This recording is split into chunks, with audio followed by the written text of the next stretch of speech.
An earthquake occurs when two blocks of the earth suddenly slip past one another. Seismic waves are therefore created because of the sudden release of energy. On the 27th of February 2010, an earthquake with a magnitude of 8.8 hit central Chile, killing more than 600 people. The seismic waves produced by an earthquake can directly affect structures. Buildings can be subjected to shear forces and bending forces, eventually leading to failure. The main cause of the O'Higgins Tower's imminent failure was that it had both vertical and horizontal irregularities. It lacked symmetry and had an abundant deal of discontinuity in geometry and load-resisting elements. This resulted in the observation of a significant amount of vertical setback in which the walls near the base started to narrow. To avoid vertical setback in our model, it was ensured that the model was symmetrical both vertically and horizontally to steer clear and mass irregularity. It was also emphasized that the connections between the beams and columns were strong enough to resist extreme tilting. Then, vertical strong wall reinforcements and confined lap splices were established to ensure stability.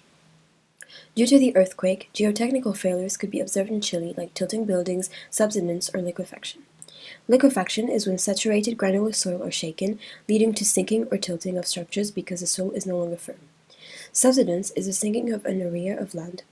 All this occurred due to structures being built on fine soil with no significant link between particles, granular soil. Seismic waves directly impacted the Las Palmas sand tailing dam. It was located 133 kilometers from the earthquake's epicenter and failed due to liquefaction. In order to improve the dam's safety, the repose or slope angle should be reduced to make the friction angle greater. The friction angle is the maximum inclination that a slope formed by granular soil can have under granular loading. A better compaction of soil is therefore needed, leading to the slope stability.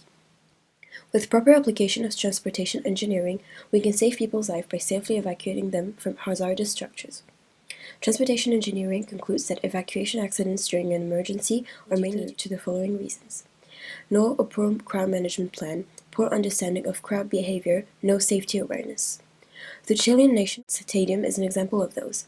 Enhanced by the narrow doors, stairs, and the panic the earthquake created, human stampedes and crashes happened.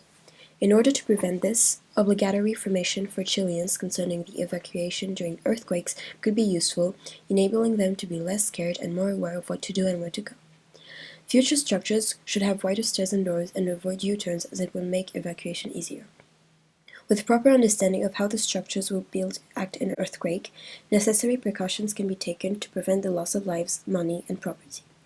The effects of the 2010 Chilean earthquake were devastating, and as civil engineers, it is our responsibility to make sure that it does not occur again.